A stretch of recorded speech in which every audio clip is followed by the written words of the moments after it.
Alright everybody, welcome back! And the Mirage F1C, even though it really is objectively not a good plane, I still always find myself enjoying it, partially because of the very funny missiles.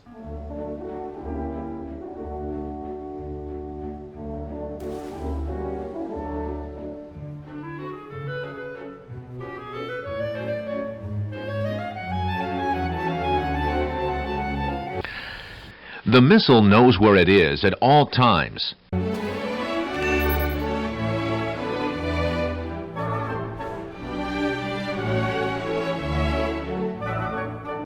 Now, all silliness aside, I'd like to go ahead and explain what I meant in that intro. So, just to be totally clear, this plane is going to be your best option when it comes to grinding out French rank 8.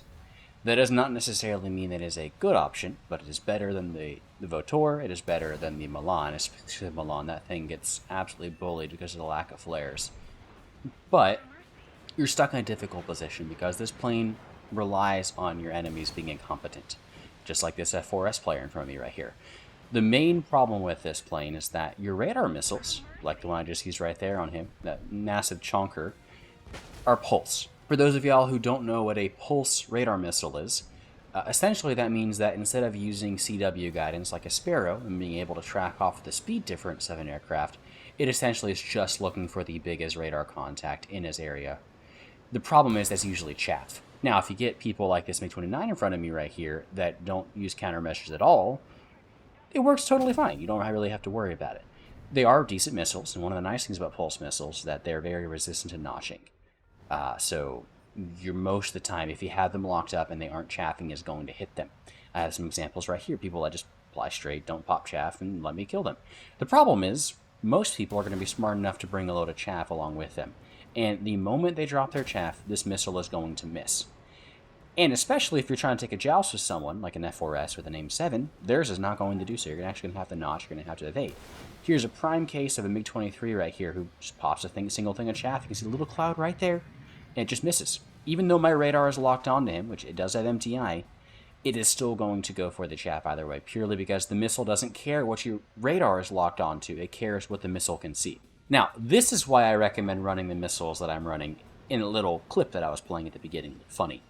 These are called the R530E. They're, as far as I'm aware, the slowest missile at top tier. But they are really funny. They pull 15 Gs, and because they're slow, that actually goes a lot further. Now, it also has the same flare resistance as the AIM-9G, which means although it is still flareable, it's a bit more difficult than some of the other missiles. Not bad. And you can see right here, even my Magic did get flared, which is unusual, and we'll be talking a little bit more about the Magic 2 later on. But the R530E, I mean, it works. It has pretty long range because of how long the burn time is. The problem is people are going to see it coming because it's A, very slow, and B, is going to have that little red triangle on them the entire time.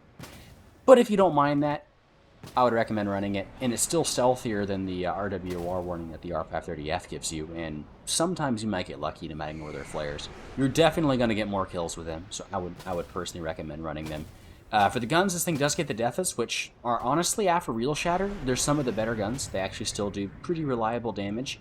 You are still going to get some hits and crits with them, just like with every other gun, but, you know, unlike something like the M320 mils that the Americans have now, they will at least do pretty reasonable damage because they do have a pretty high explosive filler. And here, I'm going to try and use this R530E on this MiG-29. You can see it actually almost pulls for him. It's just because it is so slow, it's usually able to get there. Unfortunately, he does do a last-second evasive maneuver, and this thing's tracking isn't the best, so it's not able to pull it off, but you are going to get a surprising amount of kills with these things, and that's what I find the most amusing, is getting kills with these really big, slow missiles. It's just incredibly funny.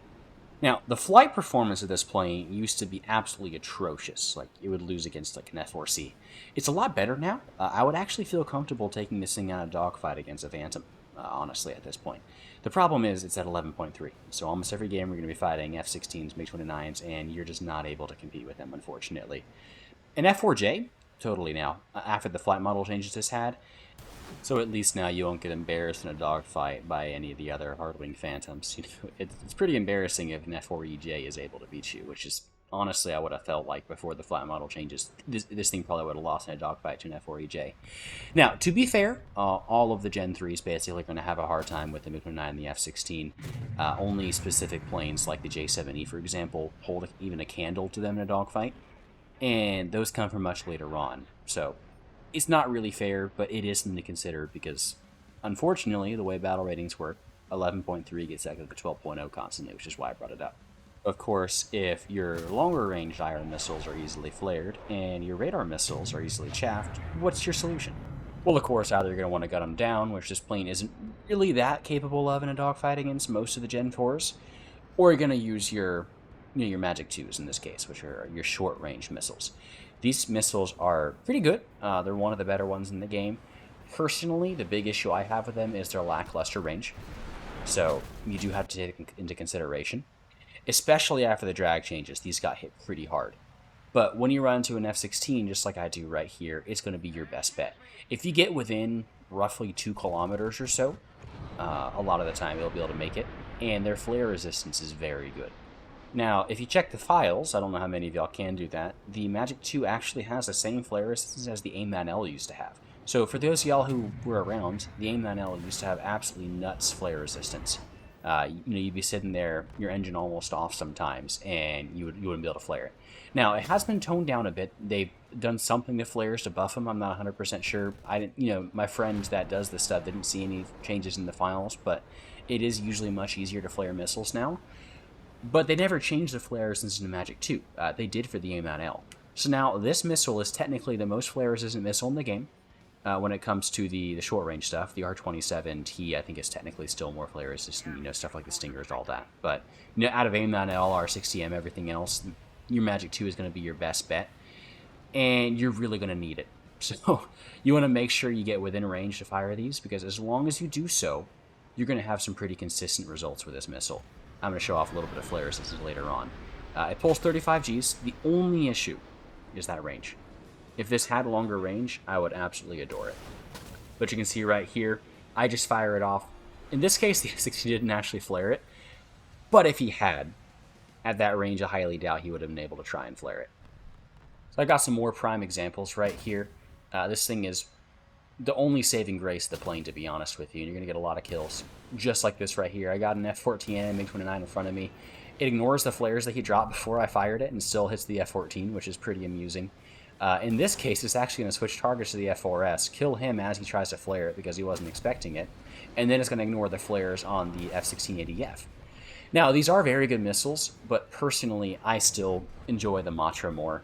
It's really funny, and I find more enjoyment out of this game getting kills with these stupid little missiles, or I should say stupid big missiles, than I do out of the Magic 2s. So, overall, I would not recommend buying this full price. I'd wait until the sale, but it is your best option. So, hope y'all enjoyed the video, and I'll see y'all next time.